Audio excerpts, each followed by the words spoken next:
What if kinalaban ni Saitama ang Gear 5 ni Luffy? Kaya bang ma-one-hit ni Saitama si Luffy? O kaya bang tapatan ni Luffy si Saitama gamit ang kanyang pinakamalakas na form? Kung sa tingin mo easy win lang ito para kay Saitama, dyan ka nagkakamali. Sa latest power-up nga ni Luffy, nagkaroon siya ng awakening at ito ay ang kanyang pinakamalakas na form which is ang Gear 5. Sinabi ng creator ng One Piece na si Ichiro Oda na ang kapangyarihan ng Gear 5 ay limited lang sa imagination ni Luffy. Kaya maraming fans ang nagsasabi na ito raw ang pinakamalakas na ability na na-unlock sa buong anime. Sa laban ni Luffy kay Kaido, mapapansin natin na palakas ng palakas si Luffy hanggat sa matalo niya si Kaido. Kaya kung maglalaban man si Luffy at Saitama, maraming fans ang nagsasabi na si Luffy ay hindi ganun kalakas sa simula. Pero eventually, maa-adapt niya ang lakas ni Saitama hanggat sa matalo niya ito. However, kahit nagkaroon siya ng awakening, hindi na-unlock ni Luffy ang unlimited growth, which is bagay na meron si Saitama. Sa pamamagitan ng training ni Saitama na 100 push-ups, 100 set-ups, 100 squats at 10km run sa loob ng 3 years, na-break ni Saitama ang kanyang limiter. Para magkaroon tayo ng insight kung ano ang unlimited growth, balikan natin ang laban ni Saitama kay Garo.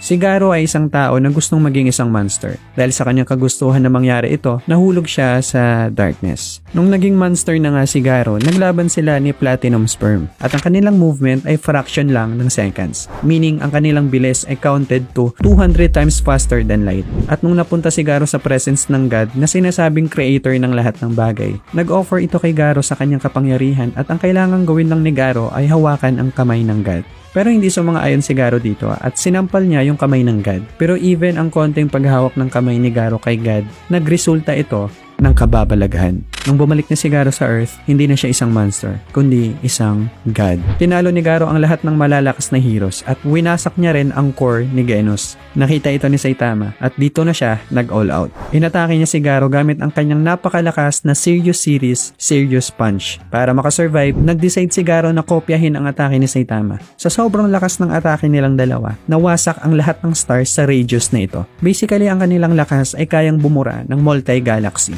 Nung bumahinga din si Saitama, nawasak niya ang buong Jupiter.